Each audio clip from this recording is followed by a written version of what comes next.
Welcome to this virtual version of Chasing the Facts. And my guests for this particular show are Lisa Marrone, Development Director in Chelmsford, Jen Melanson, Social Services Director in the town of Chelmsford, and we have with us, joining us also, are Danielle McFadden, who is the President of the Greater Lowell Chamber of Commerce. We have Stephanie Cronin, who is the Executive Director of the Middlesex 3 Coalition, and we have Franky Descoteaux, who is the Director of the Entrepreneurship Center. And the focus for this particular show, we will be discussing ways in which we can get this economy going again after this horrible COVID-19 situation. And we have the folks here who would be very instrumental in helping that situation in terms of their expertise and what they do on a daily basis in terms of providing services to the local business community. So why don't we start with Danielle? Thank you for the opportunity. I'm Danielle McFadden. I'm the president of the Greater Lowell Chamber of Commerce. I've been at the chamber for 9 years. The chamber is a regional chamber. We have 600 members representing businesses and nonprofits throughout the region, including the town of Chelmsford, as well as the city of Lowell, the towns of Billerica, Westford, Tewksbury, Tingsboro, and Dracut. Franky Descoteaux, and I'm the director of the entrepreneurship at CTI, which stands for Community Teamwork. And we're located in downtown Lowell. However, we service the entire Middlesex and Essex counties with an SBA microloan product, which is coming in handy for a lot of people right now. And we also provide technical assistance to the region, focusing on whatever's best for the client at the time, which a lot of times is a referral out to an organization that does what we do really, really well, but in different ways. And sometimes we keep them in-house to help them. And really that's what we do. And so we're located in downtown Lowell. Very good. And Stephanie, how about you? Hi, I'm Stephanie Cronin. I'm the Executive Director of the Middlesex 3 Coalition, and we are a public-private partnership or a regional economic development organization. We include 10 municipalities along the Route 3 corridor. Obviously, the town of Chelmsford. In fact, Paul Cohen is our president of our organization. But our municipalities are from Lexington, Burlington, up the Route 3 corridor to including Lowell, Chelmsford, and up to Tingsboro. And we work with the larger businesses in the area, the iRobots, the Cronos, Millipores, Miters. And our role is really to address those business development concerns that are difficult for one community or one company to address on their own. So transportation, workforce development, housing, those have been our target areas. They still are, but certainly those areas have taken kind of a backseat over the last month. And really our role now is, what we've been focusing on is as a convener. And that's what we've always been focusing on, is a convener to bring stakeholders, municipalities, businesses, nonprofits together to share best practices and try to work together. And I think that's what we're going to be talking more about today. Excellent. Thank you. And Jen? Hi, Sam. Thanks for having me back. I'm Jen Melanson. I'm the Community Services Coordinator for the town of Chelmsford. So my role here in town is kind of twofold. I service individuals, residents in town who are in need of various social services, anything from transportation to housing to potentially connecting with mental health or substance use services. Lots of calls lately during this pandemic for folks needing assistance with getting groceries and needing some extra financial assistance, that sort of thing. The other aspect of my position that's really neat is that wherever services don't exist, then it's my job to sort of try to create new programming to address service gaps. So in that way, I work with a lot of the small businesses in the area in Chelmsford, but also in the Greater Lowell area, sort of connecting with them and joining forces to try to meet the needs of our residents.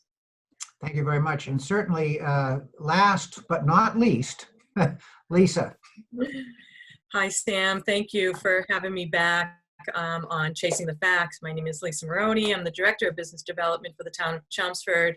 And as you heard all previously from my colleagues, this is the network and the teamwork that has always been in place for our area. And you can hear about the region that they all cover. Obviously, my focus is Chelmsford, and these are the tools that I bring in and out based on what our businesses need, because it's not a set, hey, everybody, here's this great resource for payroll protection, and it doesn't work as a blanket, solve all for each. So I'm working with each individual businesses as they come forward, as they reach out and say, this is the issue I'm having, this is what I need help with. And so it may seem that as my colleagues here and Jen operates as a social worker, but there certainly is a need for all of us to overlap in supporting our economy, the smaller businesses, the larger businesses, and everything else in between. So these programs have always been in place. So we're all here to talk about specifically how we can strengthen our network and empower each of us together to be a greater resource to our business base. Excellent. Very good. Thank you very much, ladies, for introducing yourselves and your organizations to the TV audience. And I would just like to give, I'd like to give Lisa a little bit of a plug here. Lisa has started her own TV show in cooperation with Jen. The two of them co-produce a show on Chelmsford Telemedia called The Q.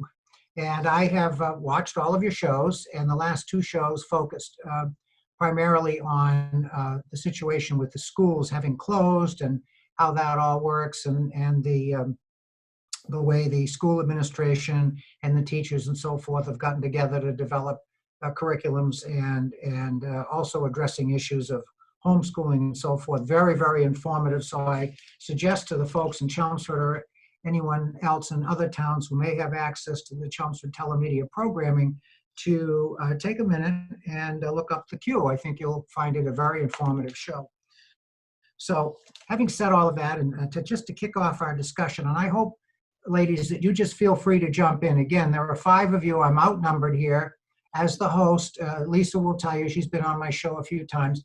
I'm not very professional at this, and I don't really enjoy talking a lot. I'd rather have you talk. But one thing I'd like to do to start off the discussion, very timely, in today's Lowell Sun, the headline says, Baker extends business closures. Okay, so a lot of folks out there were not happy to hear that. And certainly we're not downplaying the seriousness of the COVID-19 epidemic or the need to do all of the things that we've been asked to do. But having seen that headline, I decided, well, I'm going to go up on the state website, because I hadn't done this until actually this morning, and take a look at the list of all of the services that are considered essential. And when you do that, and I'm sure you've all done this, but maybe the listening audience hasn't, you get 18 pages of businesses and types of employees that work for those businesses that are considered essential. And it is quite an exhaustive list. So what I get out of all this really is the businesses that have to be closed are largely retail and personal care type oriented businesses. Would you say that that's an accurate conclusion to be drawn from looking at that list? I'd say, Sam, that's pretty well a pretty good statement to say that those are not essential. Certainly we feel that they are as patrons and customers, but in this crisis that we're in, when they're referring to essential, it's first responders, it's medical based, it's health based. I'm sure you can see that list as essential. We are all feeling the anxiety and difficulty and stress of our businesses not being able to open and operate. And each day that passes, it culminates even more.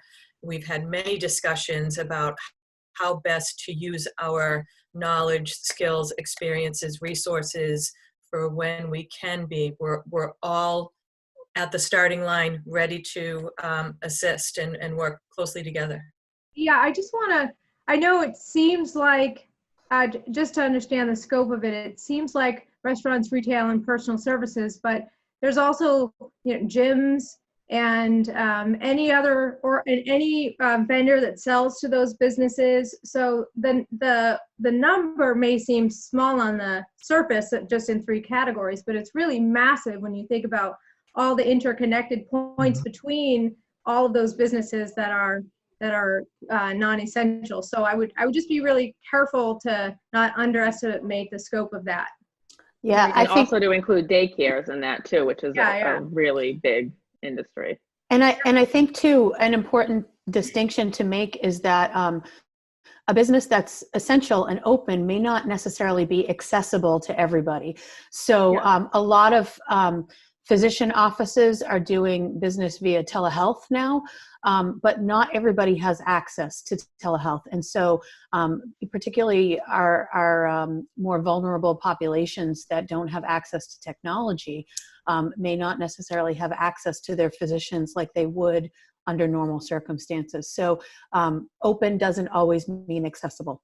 I was just going to jump in and also say that there is a difference between those companies who can work from home and make that transition, and the companies that have to close and are no longer able to work from home, and then they don't get a revenue, and they're not able to keep their operations going.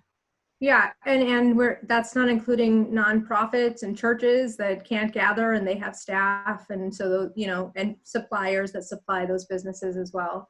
So the number's huge. Yeah, and Sam, you said it's 18 pages, but really it goes back to everything else. It's the devil's in the detail. And we've been getting a lot of calls from different companies saying, questioning whether or not they qualify for that. So there are a lot of questions as far as whether or not they are essential. And I think those are all very fair points, and everybody here is plowing virgin ground. I mean, starting off with the medical people. And I don't mean to criticize, and I'm not going to criticize because but for the grace of God go I. I think for the most part, I think everybody has really stepped up to the plate and is doing the very best they can. And when you're plowing virgin ground and a new thing like this, we're going to make mistakes. The key is that when you think you've taken a wrong direction, you stop, you correct it, and you try to go in the right direction based on whatever the available information that we have is. So I think the folks are doing the political leaders and the medical professionals and business community, I think, are all doing a pretty reasonable job, and I'm very grateful for that. So what would be areas where all of your agencies could work together and could focus resources in a collaborative way to assist anybody who finds themselves in this horrible position? So you say could, and actually I'll change that to would and are, because we are currently working together, and it's really, this area has a great system. We collaborate very well together. And so I'll list off a couple of things that we are doing. And one is we are holding weekly Zoom calls with the economic developers, with the chambers, and with Mass Hire to learn about some of the programs, whether it's rapid response or the PPP, and just really sharing best practices. And I'll give Lisa a plug here, because so the economic developers from our communities are all getting together and showing what they're doing in order to improve, relax some of the requirements on some of the businesses in order to help the restaurants and the retailers in order to communicate better. And so what Chelmsford is doing, a lot of the other communities are saying, oh, that's a great idea. That's something that we should be putting into play as well too, and vice versa. So it's a great way to collaborate and to keep the area strong. And another thing, give a plug to Danielle. We had a meeting and we were talking about how can we help the restaurant and the retailers, and with the chamber, a panel on Danielle, you came up with a great name for it, but it's the best practices for the retailers and the restaurants, and to hear what other restaurants and retailers are doing that have worked for them to help them market their business, and to keep their customers. And I'll throw the ball over to one of you guys. You can pick up, because I know you had some great ideas. I was just going to say that what has come out of this, I feel like, is we've always had strong relationships and partnerships with our business organizations and municipalities, but out of this, I mean, we're in communication on an almost daily basis. We're collaborating on all types of things. If you go to our event calendars, you'll see that they are loaded with events.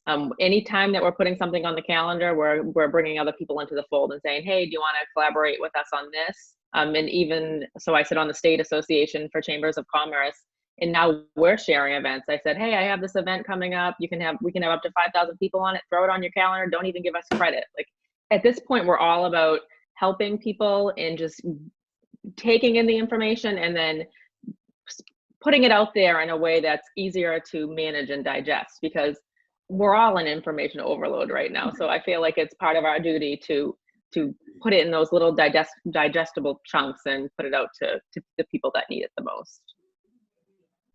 Right. Now, just follow up with that and saying, you know, there's always been a vital aspect to communication. Just making yourself available for any business to call with any small question or large quandary that they're dealing with, to have a discussion, to say, which direction do I move in? Do I talk to Franky? Do I start with Danielle? Can Stephanie's programs help? Just being available is a really big deal. Think about the density of businesses just in Chelmsford alone, and then in the region, to scale this up and how overwhelmed it all is. So having those one-on-one discussions, or, you know, Zoom calls, having the ability to send in questions or situations, I think is a really, really important time for that. Yeah, I think Lisa really just totally captured that. So this region has done a really great job, in my opinion, creating a pipeline of support really years before this crisis happened. So now we're coming together as a collated team. But the pipeline is, Stephanie at the regional level, and then chamber, and then the city level, and then our programs. So we serve the gap between the organizations and the small business, and everyone else here does as well. Everyone here is wonderful. They will pick up the phone for any small business. But we do daily Zoom calls at 2:30 for anyone who wants to come in. So the pipeline is great, and there's a couple others. E4All's not here, and Middlesex's Launch Your Business Now programs aren't here either. But there's really a great starting touch point in economic development for all the cities. They're not here, but each of us is working really well in this pipeline to try to serve the entire region. And it's great to have voices like yours to help us present that in a really comprehensive way to the public. So thank you for that. Well, you're very welcome. And of course, it's we're 20 plus minutes into the show here, and I'm just getting a wonderful education. I hope the viewers are too, as to the kinds of resources that are available and the competent people that are in place to make sure that people don't feel alone and isolated during this time. And just following up on some of the comments that you've made, and something that Lisa said too, sometimes it's just that a person picks up the phone and calls one of you and says, help, I mean, just the fact that they know somebody's at the other end that can listen and take their concerns and then hopefully offer some helpful advice and point them in the right direction, where to go. So on that note, maybe each of you and collectively you can discuss maybe some of the types of resources that are available to these small businesses, and if it's tailored to your particular agency to make that provision, that's fine, or if it's a more of a collaborative thing, that's fine too. But if you could just maybe discuss that a little bit, I think that might be helpful as well. So I'll start off. I've had I've had many conversations with this panel of guests here, and we're always creatively thinking out of the box and just tossing ideas back and forth. And recently, we've been talking about how to best support our businesses at the time of reopening or economic reawakening, whichever. So trying to pull in close these resources that we foresee the businesses needing support with, networking, marketing, just marketing alone, so that they're using our avenues of outreach and social media and all of those outlets at no cost through our services to reach out, broadcast. however that looks. I know I've talked about a version of what a ribbon cutting could be in a reopening economy, but we don't know what that looks like yet. Can we be 6 feet close enough to each other? Can I, what do those look like? So we're also very open to hearing from businesses how they feel we can best support.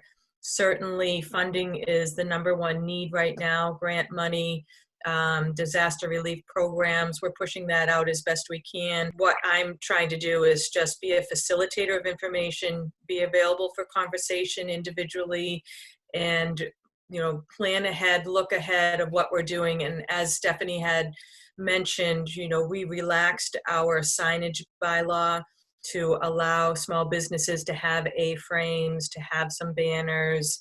As Lisa said, there are a lot of events, webinars that we've been putting on in terms of marketing, in terms of best practices, just information sharing. And I think that's what a lot of this is. These Zoom meetings, I think, have been very helpful to keep the community together and strong.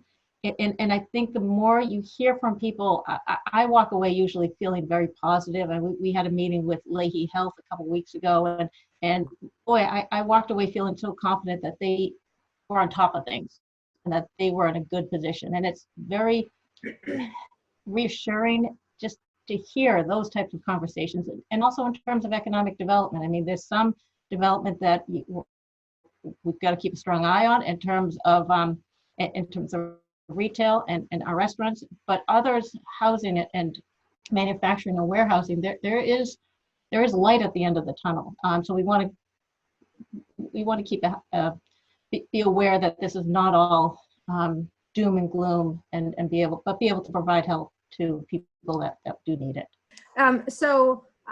We all here have been working with PPP and EIDL, and I'm an SBA microlender, so we're doing the SBA debt relief program as well. And yet I find that there's still a large number of people who don't understand any of this. I just talked to someone yesterday who's like, "What's EIDL? I don't know what you're talking about," as a business owner. So I do think, especially those businesses that are operating maybe off of the main lines of communication, they still need a lot of assistance. And I think there's lots of organizations across the state that are trying to provide this level of assistance to those that might not be getting the information as easily. So I'm a member, my organization's a member of Community Teamwork. So their mission is really to support and uplift people out of poverty. And a lot of those people happen to be business owners as well. So we're working on that angle to help as well. The local governments, and we'll talk about Chelmsford because this is a Chelmsford origin show, but also Lowell, because you folks are based in Lowell, and Lowell is a large city. Do you feel that the city government and the town governments have put out enough information and furnished enough resources via their websites and so forth? We sit on a task force. So when the government shut down businesses, I think before it even happened, Lowell had already set up a task force. So we meet on a weekly basis. So we're sharing resources again. If seems like there's a lack in a resource, we're working on that. There's also a group on Facebook that popped up called the Lowell Llama Group, and it's a mutual assistance group. So you join that group, and if you need somebody to drop off diapers or you have extra groceries, I mean, people are just working together, giving and getting, which is really uplifting to see. So there's a lot of that positive stuff coming out of all of this as well, I have to say. And I think from my perspective, Sam, to answer your question, are we doing an adequate job of getting information out there? I'm always feeling like I need to do more, or I need to do better. I think if people don't know what's available, then that means we need to be doing better. And I think it's virtually impossible to be able to do a perfect job. But I think one thing I know is here in Chelmsford, everybody that works for the town is working extremely hard to do the best that they can under unbelievably extreme circumstances. So, I'm sure anybody could look at us and say that we could be doing certain things better than we are. But I know 100% that everybody's doing the best that they can, at any given moment. Yeah, and you bring up a good point, and Franky, you as well too, and that this obviously it's new. It's something that we've never encountered before, but it has impacted people in so many different ways on so many different levels. And to say, are they getting the information out there? I mean, we've also heard that there's just so much, and there's so much information, and it changes so quickly. And what the rules are changing as well too. So, you know, I give you a lot of credit, Jen. I mean, it is so hard to keep up with that. And you ask the same question, and there's how many meetings, Frank, how many meetings do you go to on a given week? And you ask the same question regarding PPP, and you're going to get 3 or 4 different answers. It's just because it is changing. So it's difficult to keep up with all of it. One great resource that I really want to kind of give kudos to them is the Mass Hire Workforce Board and also the Mass Hire Lowell Career Center. They have been unbelievable. I've been getting so many questions about unemployment or what happens if I furlough an employee. Do they qualify for the extra $600 a week? I can't even tell you how much I email Shannon Norton and Pete Barkas over there. They're probably like sending me to spam at this point, but they've been a really good contact. And so I really wanted to give them a shout out too. And they have weekly town halls as well too at the state level that people can tune into. Good point. Yeah, there's weekly calls that all the business organizations and municipalities are on. So we're getting updates on a weekly basis as well, and an opportunity to ask questions in real time. Yeah, yeah. And to echo what your point, Jen, everyone's doing their best and we're all making mistakes and we're learning and we could be doing better. But I think that's, you know, as far as the changes, you want to let that go. I think people are doing their best with what they have. Right. And I would absolutely agree with that, Frankie. And I just want to let you ladies know we've got about 2 minutes left to go in the show. So in the last 2 minutes, I would just like to underline everything you've said. I think all of the resources that I've come into contact and have been able to see are doing the very best that they can. Again, anybody can criticize anything, but really this is a time for all of us to pull together. I think the federal government, the state government, and the local governments are all doing a very, very reasonable job. I commend you all. So if we could just take the last minute, maybe very quickly, each one of you could give contact information. Why don't we start with Danielle? Danielle McFadden, GreaterLowellChamber.org. You can find all of my information right there. Okay, and Lisa, you have your hand up? Yes, I do. So, I know my contact info has been put out there quite a few times, but I really want to emphasize that any business and or agency that wants to continue to partner with us, we're all for that. And you know where to reach me, Marrone at chelmsfordma.gov. Mm-hmm. And Frankie? Yeah, ladies, it's been so great. I'll see you tomorrow. Right. So you can find us at growyourbusiness@cti.org. Stephanie? And I'm at Cronin at Middlesex3.com, or go to Middlesex and then the number 3.com for our website. And then finally, Jen?